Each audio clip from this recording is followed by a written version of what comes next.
Well, good morning. I'm here on a Sunday morning about to do a little experiment with my 2015 Volkswagen e-Golf that has 67,000 miles. I'm going to go to the office, and that's about 36 miles away. Now, when this car was new, it had a 86 mile rated range. Um, Today I'm guessing it's in the 70s. I don't know for sure. But that means I'm going to have to charge once I get there. But first, I'm going to go to an EVgo station and charge up to, I'm targeting like 72 miles range. We'll see how long that takes. I've never charged it up that high before. Um, so anyway, here I go. All the nearby EVgo and Electrify America DC fast chargers are in use, so I'm going to have to go a little bit farther. Not too bad.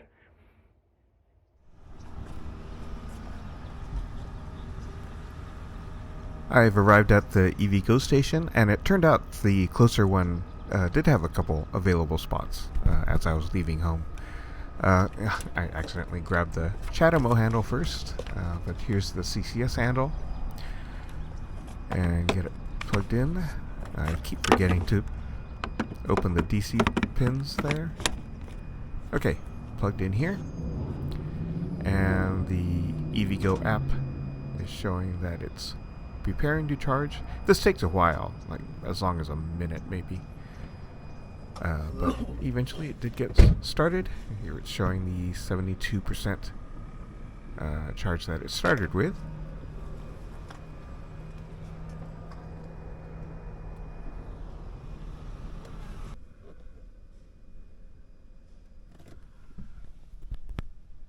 Battery level, and on my car that's 59 miles now. I started at 53 when I got here.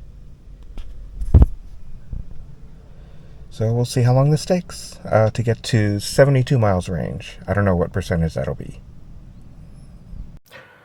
Alright, I'm about to stop charging. 88%.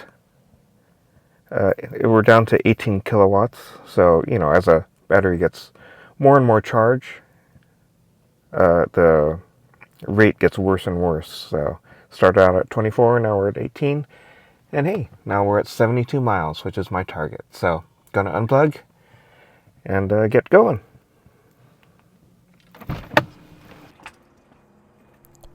And here it's showing we're at 90% state of charge, and it is very hard to see some of these screens when they're right in the sun sometimes. But I'm stopping charging from the station here. And again, it takes a while for it to stop charging.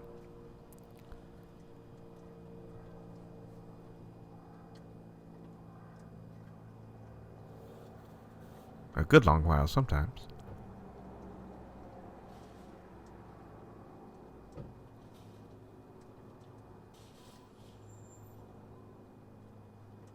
I'm going to leave this in here so you can get a sense for how long it takes. And there we go.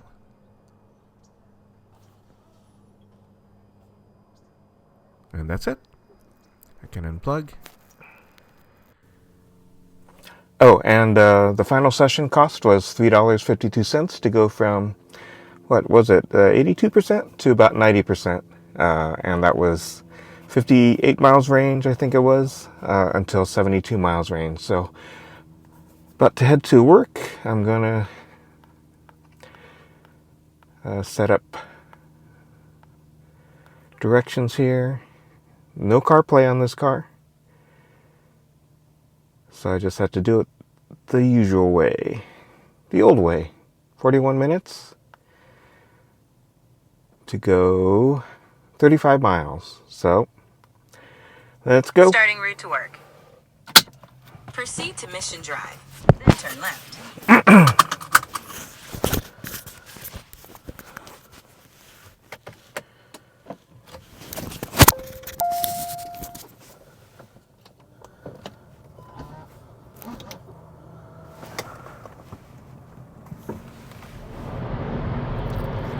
Okay, well, I've started the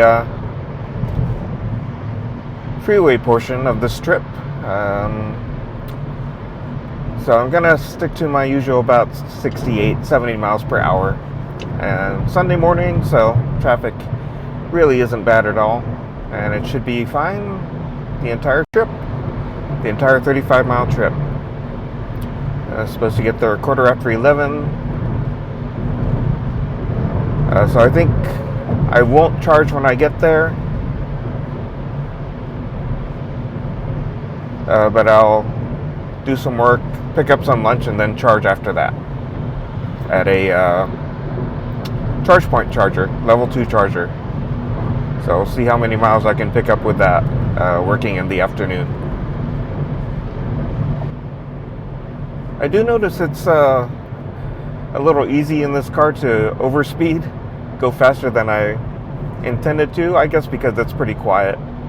I mean, there's, the usual amount of road noise, and it's still, you got to speak up when you're in here at highway speeds, but I'm sure it's a little quieter than in my Civic, which itself is a pretty quiet car for an internal combustion engine car. So I have regen set to the first level. I may adjust that. We're about to go up a steep hill here, which is really gonna run roughshod over my battery range, but we'll sort of make it up on the other side, which is even a longer downhill, not as steep.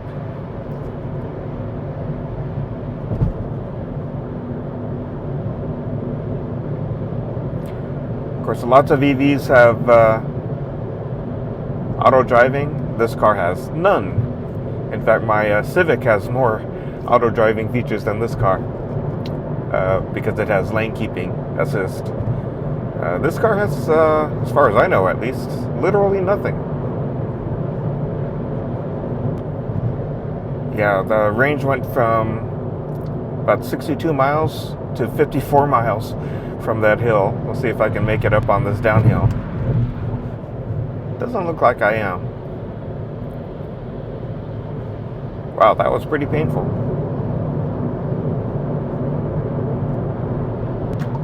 Yeah, pretty much the bottom of the hill, I made it back to 58 miles.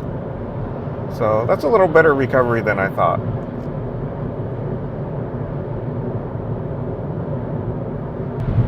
So yeah, interesting. I pretty much made it up, although the downhill is longer than the uphill, but the uphill was steeper.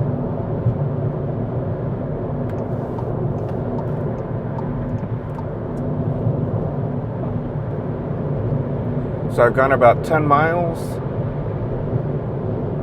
and I started out with a 72 mile range, and now I'm at 61.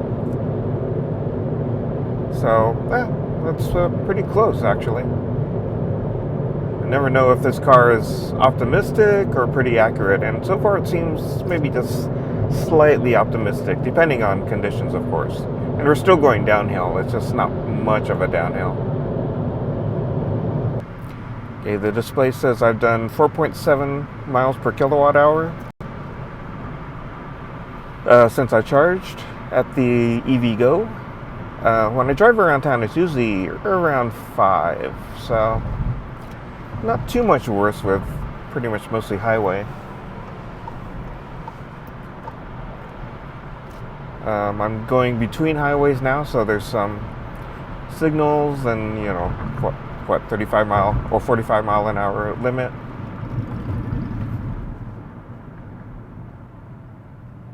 Oh, a lot of traffic for a Sunday morning. Okay, I've got 12 more miles to go using 4.5 miles per kilowatt hours. Ooh, going a little fast here. 47 miles range now, and looks like if I'm reading that gauge right, it's 60% battery. Started out at 90%.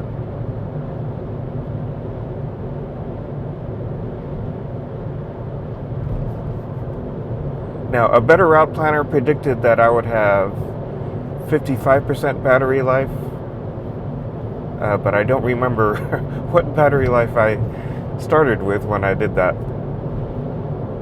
prediction with a better route planner.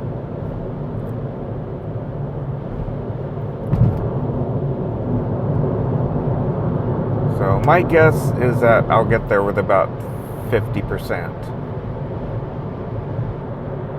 So one more highway segment, about 6 miles long, I think, after I do this transition between highways here over near Moffett Field. I tell you, the visibility in this e-Golf is really, really good. And I think my Civic has good visibility. This is a lot better. Yeah, when I bought this car, that was from Wynn Kia in Newark, Fremont. I don't know officially which city it's in. They're basically the same city anyway. Yeah, the salesman said he was going to charge the car as much as he could before I took it home. And when I got in the car, it had exactly the same charge it had when I test drove it, so they didn't actually do that. And then they refused to give me a level 1 charging EVSE. So that really kind of sucked. So by the time I got home, I had about 10 miles range, and I ended up going to that same EVgo station just to get some charge in. And then I ordered a level 1 EVSE from Amazon, which came the next morning. But the fact that they refused to give me just a Kia EVSE, I found a little unbelievable. Okay, about 3 miles left of highway, and then I'm going on to Oregon Expressway, which is a small road in Palo Alto, residential area, with some traffic lights and 35-mile-an-hour speed limit. All right, I'm here at a ChargePoint station. The display is difficult to read, but at least it's working. And so what I'm going to do is take my ChargePoint app.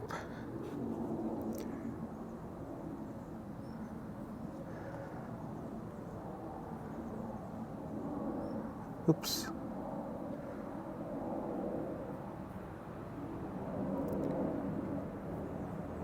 Okay, that's where I am. Now I'm going to the Apple Wallet to bring up the ChargePoint card, and I'll just hold it up here.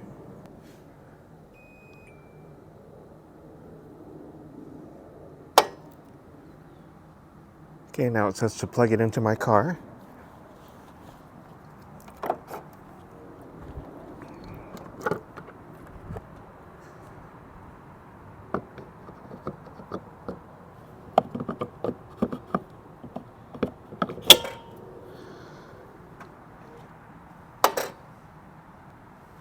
And it has started charging.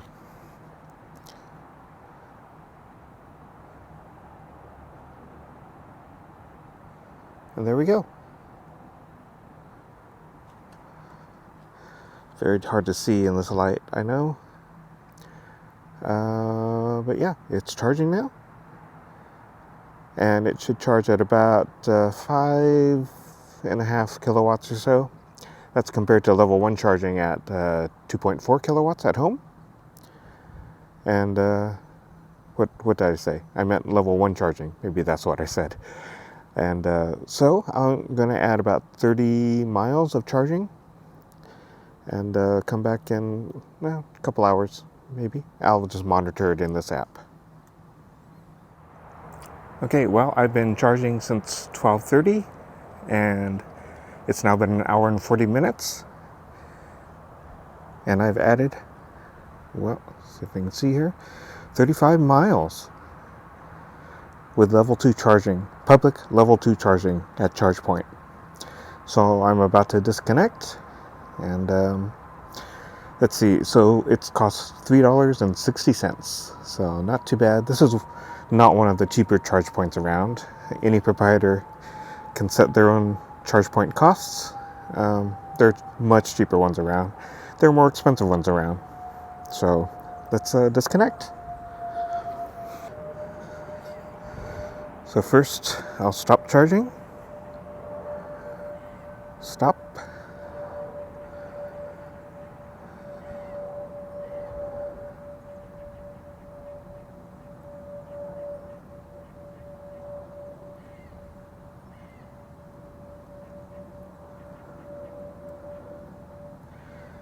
Taking quite a while. Oh, I heard it click. Session stopped. All right. Now on this particular car, the e-Golf, I actually have to unlock the car because it actually locks the charging cable in. So unlock. There we go. And now I can take that out.